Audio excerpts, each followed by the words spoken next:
Hi, friends. Logan Clements here, one of your co hosts with the Better Events podcast. This week's episode is all about building a profitable event business. Mary and I start from the basics and get really into the weeds about how we have built our event businesses. So, whether you're just getting started, thinking about going out on your own, or you've been in business for a couple years, there's going to be something for you. Before we get into the episode, we do want to hear from you. Click the link in our show notes and you can record why you like events so much. We're going to feature that in our 100th episode. I know, I can't believe it. We almost have 100 episodes of this podcast, but please, we want to hear from you. Submit your answers through the link and you might hear yourself on a future episode. Welcome to the Better Events Podcast. Join two event strategists, Logan Clements and Mary Davidson, who believe we can all create, host, and attend better events. In this podcast, you will learn about event strategy and actions that you can use today as an event host, planner, or manager. Hear directly from the people who are creating innovative and inspiring events today and tomorrow, and grow your business along the way. Now, let's get started, and thanks for listening to the Better Events Podcast. Hello, everybody. Welcome back to another episode of the Better Events Podcast. This is your co-host, Mary Davidson, and I'm joined by my fellow co-host, Logan Clements. And today we are talking about building a profitable event business. So before we get into it, our conversation starter for today is, Logan, how do you find a moment of self-care during your busy season?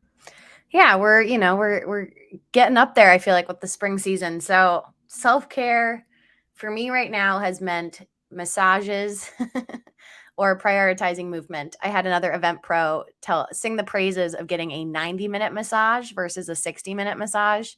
And it is something that I started doing after my fall busy season last year or at this point, maybe 2 years ago. And I haven't stopped trying to get monthly massages because I've just come to the realization that like my body is part of my work, and being able to at least walk and stand for long periods of time is like crucial to events. Even doing virtual things, having to sit or stand at your desk for a long period of time, that I like need to take care of my physical health. How about you, Mary? What do you do for self-care during your busy season? Yeah, I think exercise in the morning is something that I really love to do. I used to not be a morning exercise person, but now it really sets up my day and I feel like accomplished and energized right away. So I'd say even though I'm busy, like I try to save time for that. But also I have a note here from something that Logan said, which is just taking breaks, like even if it's like 5-minute breaks, because Logan, one time in a meeting, you said that when we take breaks, we give our brains room for new ideas and self-care. So It's I true. put that to remember. So take breaks as well. I'll have to remind myself of my own Of advice your from a while words. ago. Yep. Yep. That was really smart. Pass Logan. Yeah, good job, Pass Logan. Well, listeners, we just like to talk about why we chose this week's topic. One of the biggest challenges I feel like when you get started, or maybe if you're experiencing burnout in the events industry, is making sure that you're creating a profitable business. And while we're going to probably approach this topic both as two business owners and people who run our own businesses, I think this definitely applies to full-time people as well, because, the stress of working in a company that is just struggling to get by versus one that's financially profitable is a very different experience, even as an employee.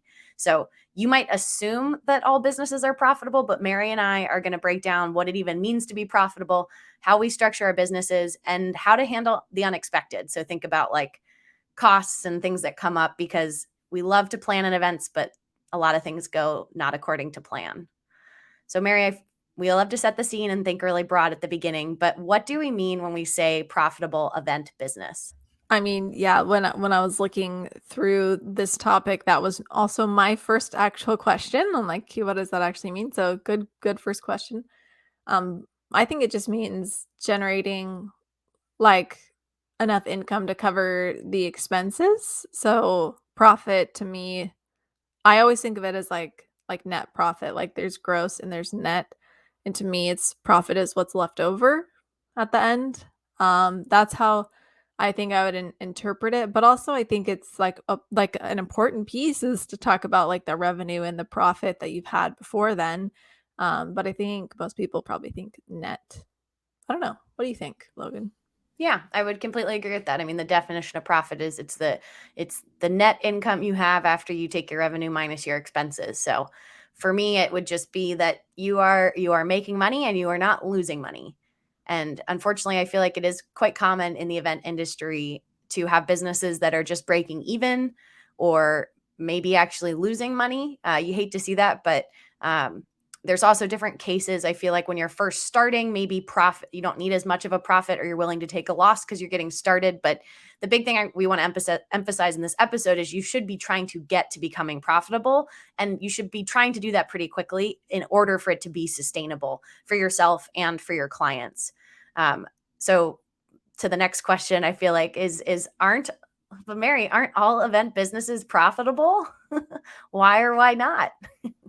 This is interesting. I was just talking to someone else in the industry about this yesterday because she said something and I was like, wait a minute, can you please clarify? And what we ended up talking about was basically like her paying herself versus how much money her business has made.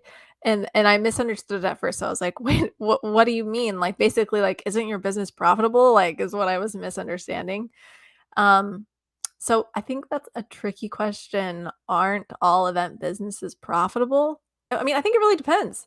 I think it's hard not to be. I mean, here's the thing. If you're providing a service base, like your overhead is like way lower. So I would like to know if it's not profitable, how that is. I don't know.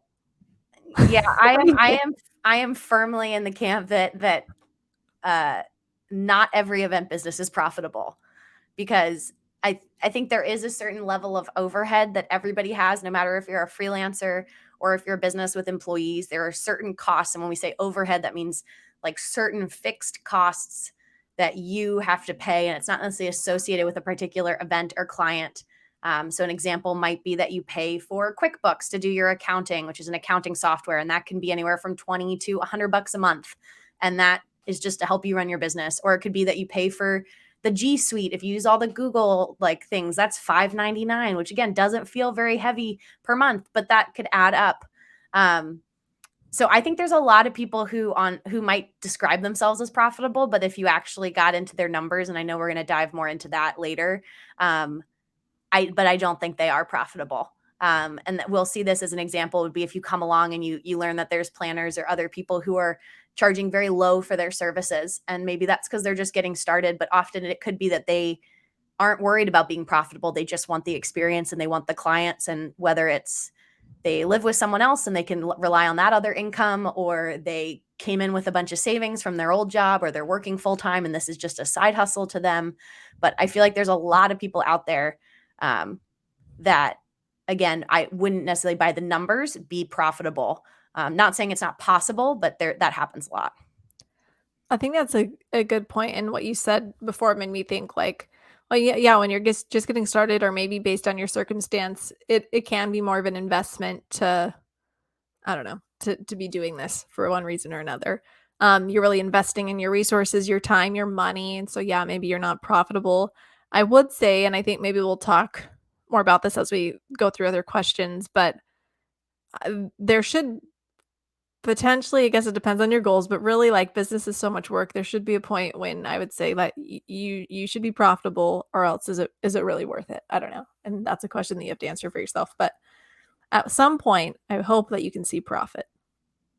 Yeah, that's the sustainability piece. It could be a hobby for you forever, but for most of us who are doing this is either our primary income, or maybe it's a secondary income, but it should be income.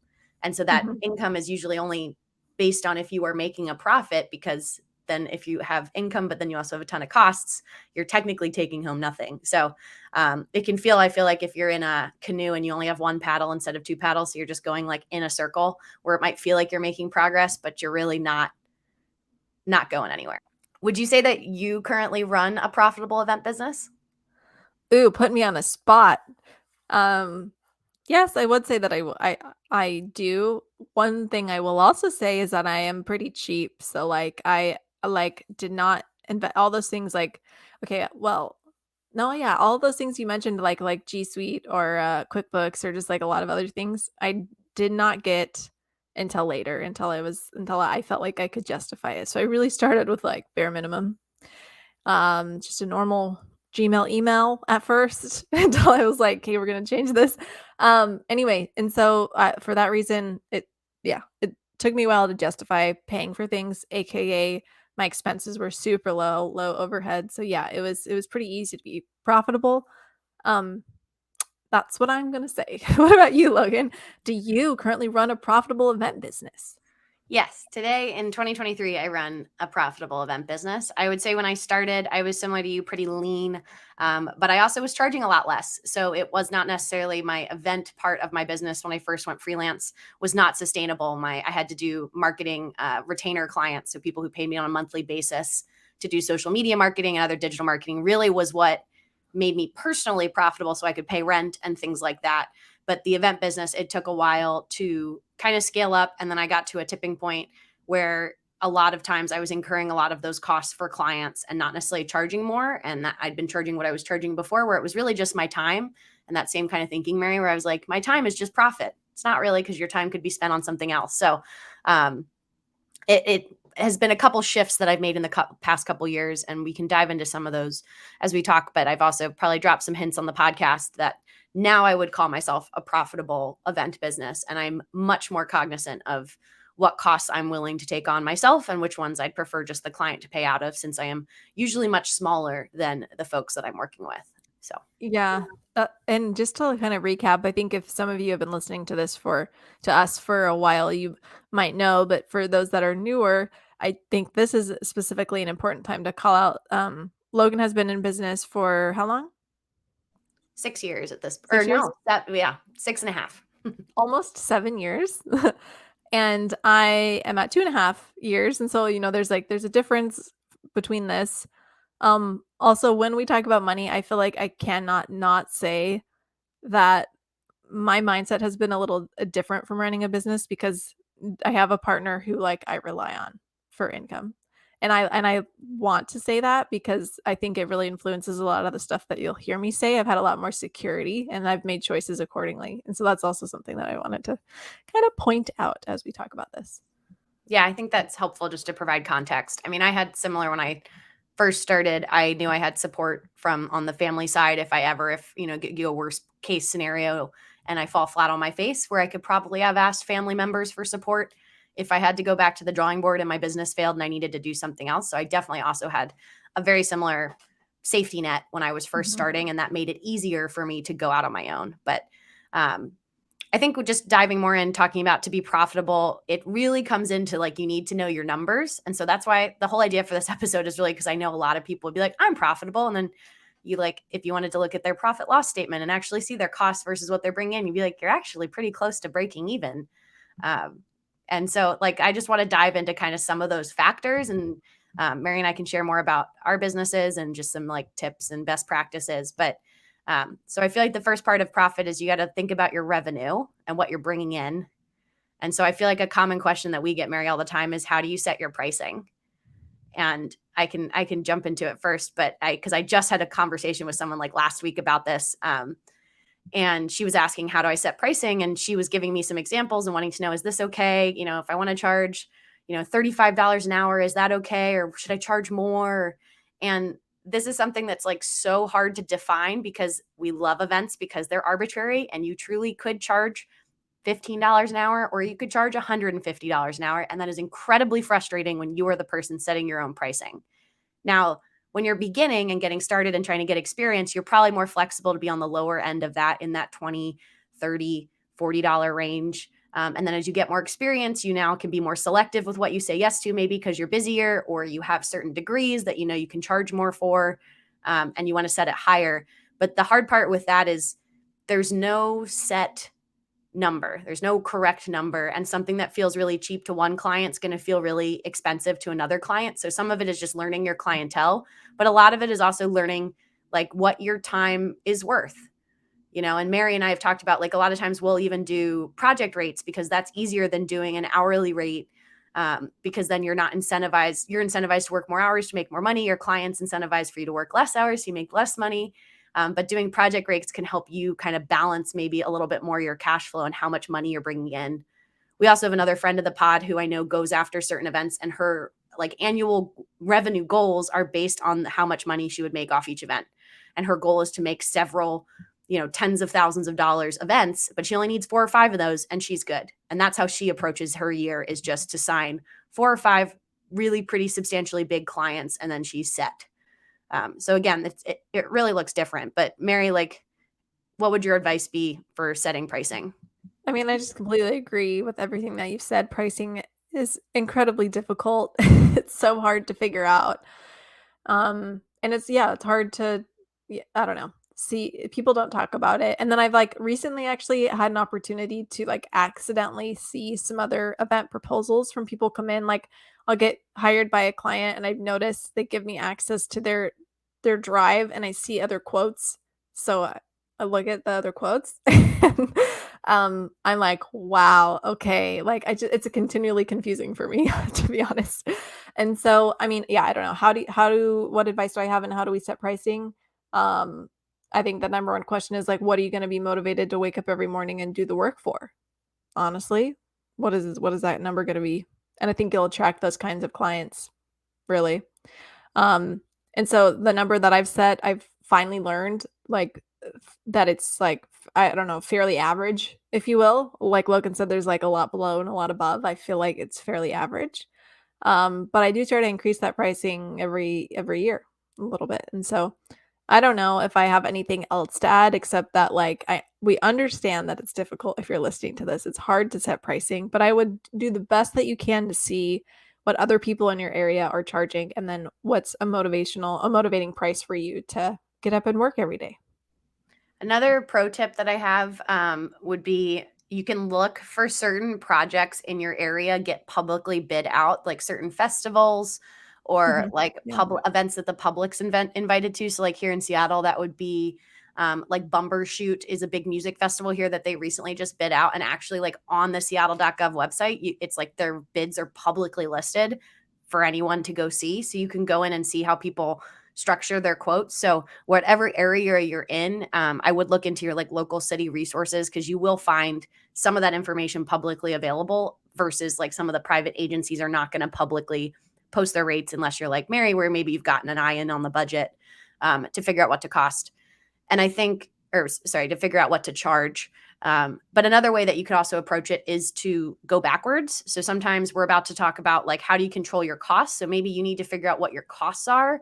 That was for me in my early days was like, what are my personal costs, like my rent, my What you groceries? have to make. Yeah, Yeah. what do I need to make? And then kind of reverse engineer it of like, okay, how many hours can I work or do I want to work?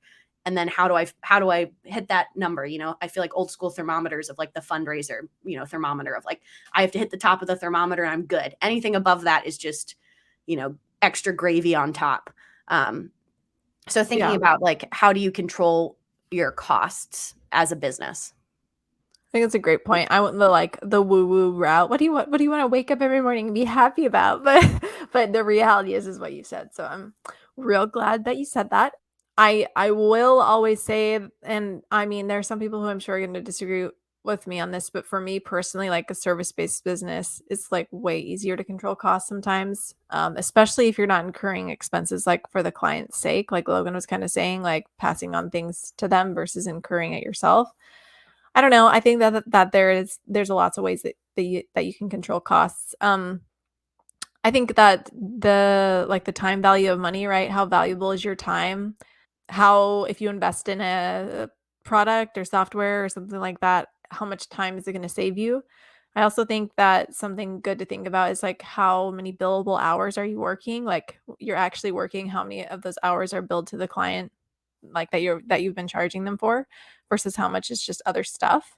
And I think that really helps you consider just your time. And then once again, that helps you figure out what you're going to be spending your money on to increase your productivity. And that helps control costs. Hopefully, I'm making sense. That's where my brain's going like immediately. But Logan, Yeah. what do you think? Yeah, I think that's definitely in line. I think it's awareness of, yeah, what costs you are incurring. Like as you're bidding out the project, is it really just time or is it also that you're going to be paying for printing or like personally, as we've done more travel Mary together for work, like what are we billing what is getting billed to the client for our travel costs versus would they prefer to you just say, hey, I need an extra, it's going to cost X for a project rate. And that includes our food. And then you just like have budgeted internally for that food and things like that. I also have just on the larger scale, I feel like to your point, Mary, that you made of like also making that call of what services your business actually needs as you're getting started and as you scale up. So even as small as you don't want to pay for the QuickBooks $20 to $100 a month, or you don't want to pay for the project management software, whatever it is, like all those things that I think there's a lot of blogs and, like Lady Boss and female entrepreneurs and all this stuff that, or just entrepreneurs in general, they'll tell you need all these tools to get started. And it really is as simple as like when I started my business, I think my costs were like, I bought loganstrategygroup.com. I paid for a website like management software so I could build my own custom website. And I did pay Gmail so I could have Logan at loganstrategygroup.com.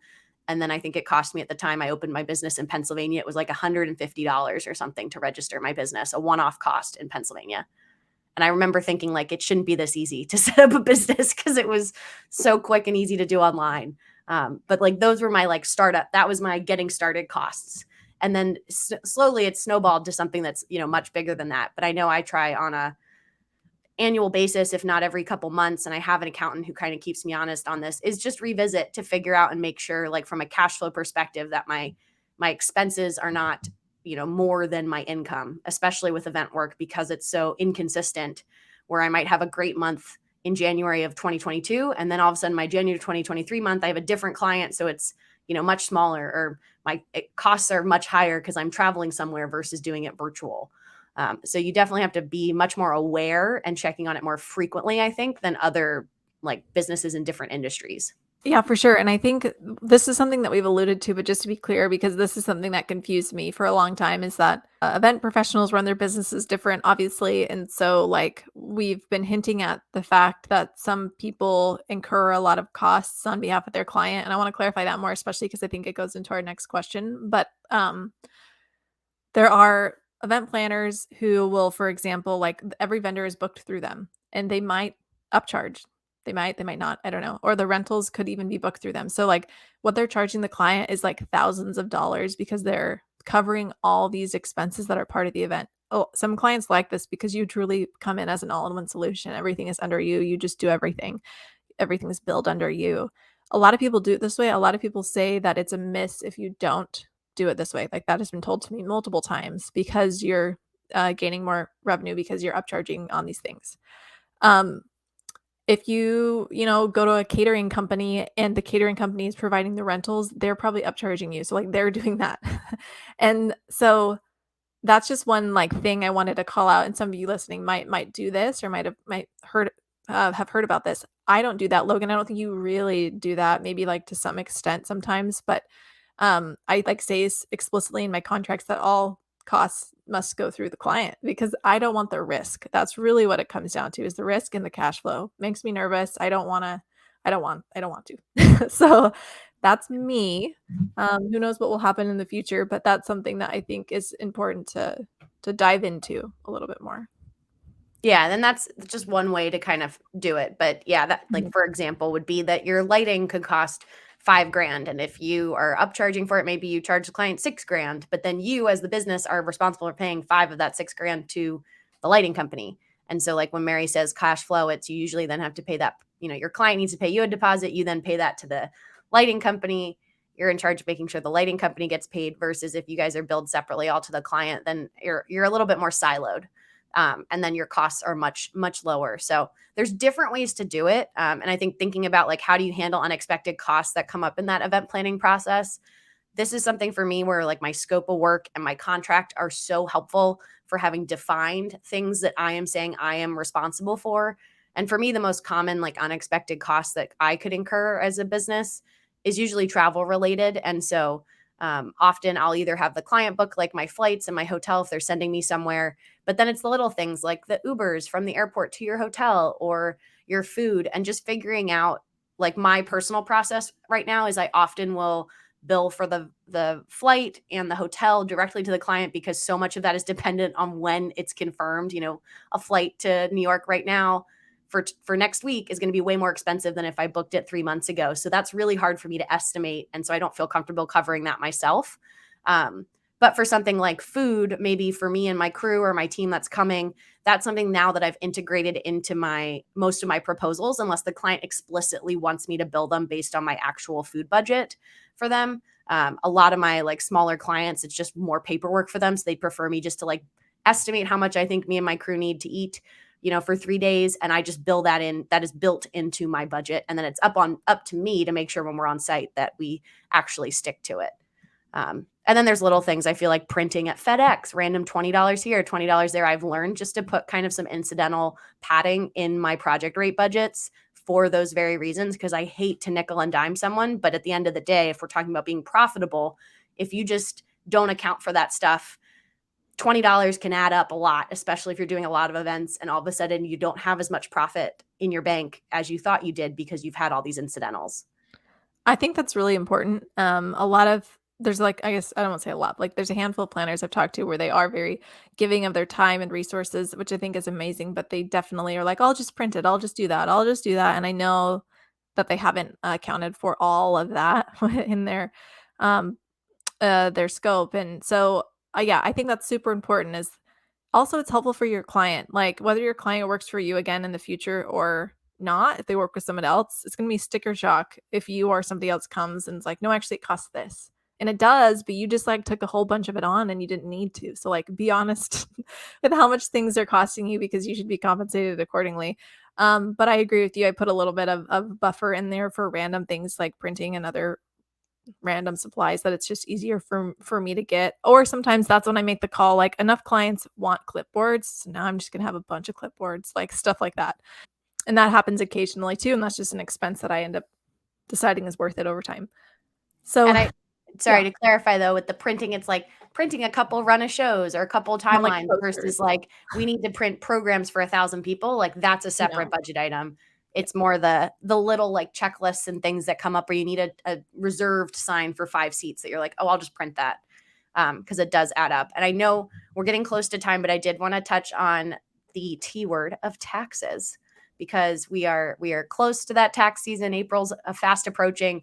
But real quick, Mary, how do you share with your listeners, how do you factor taxes in? Because we love to forget about them, but they're very important. Taxes, I account for them along the way. I track my expenses. I have QuickBooks, but I also have like a different tracker just for my like sanity in my brain that's easier for me to reference at certain times. And I track for me, what I've estimated is 21.5% the taxes of what I'll have to pay. And so it adds it up throughout the year. And I see that like ginormous chunk of change that I'm gonna have to pay at the end of the year, which is very annoying sometimes. But anyway, I just account for it along the way. I think QuickBooks though really does help with that. But what do you do, Logan, to do help with taxes? Same. I think some people forget that like revenue, and this is again back to our whole point of this episode of why people might seem profitable, and then come tax time, they get hit with like you're saying, Mary, roughly a 20% tax on everything they brought. I remember now I have a separate bank account that I just siphon off a percentage of my taxes. Every time I get paid, a percentage of that just goes into that account. And I probably take it one step further than you, where I actually pay quarterly estimates, because it gives me more peace of mind to know my estimated taxes every single quarter. I'm paying a smaller chunk, so that at come tax time, I don't get hit, because I want to say my second year of business, when I was probably finally profitable, I got hit with like a $2,000 tax bill, which feels small now, but was like ginormous to me. And my dad was helping with my books, and he was like, "Oh, of course you have your taxes, right?" And I'm sitting there going, I totally did not think it was going to be that high.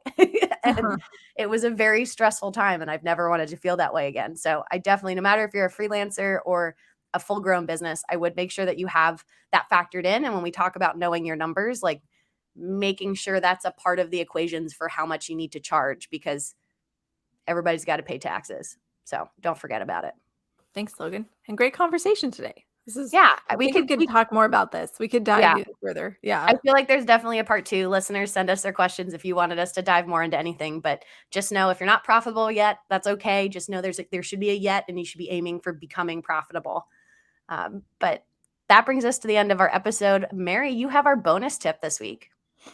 I do. Our bonus tip was something I texted Logan about recently, but we're going back to in-person events more, doing me personally more venue walkthroughs, and I forgot to bring a measuring tape to one of my venue walkthroughs, and I was like, wow, this is unhelpful, because obviously if it's like a larger venue, their dimensions are available and things like that, but sometimes you just need to know like, how big is this little tiny space over here?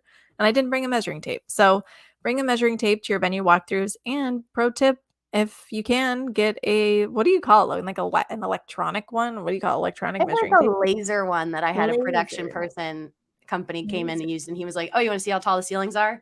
And it's just like boop, and it uses a laser, and it's just like, "Oh yeah, that's like 20 feet tall." I was like, Yeah. "What?" It's like you don't need to 21st use a century. That's what that measure. is.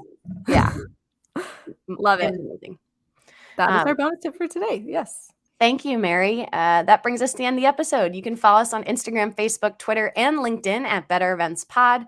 You can send us an email at bettereventspod@gmail.com. And you can always connect directly with Mary and I. We love hearing from you on LinkedIn. Just search either of our names. And as always, we thank you for listening, and we'll be back in your feeds again next Wednesday.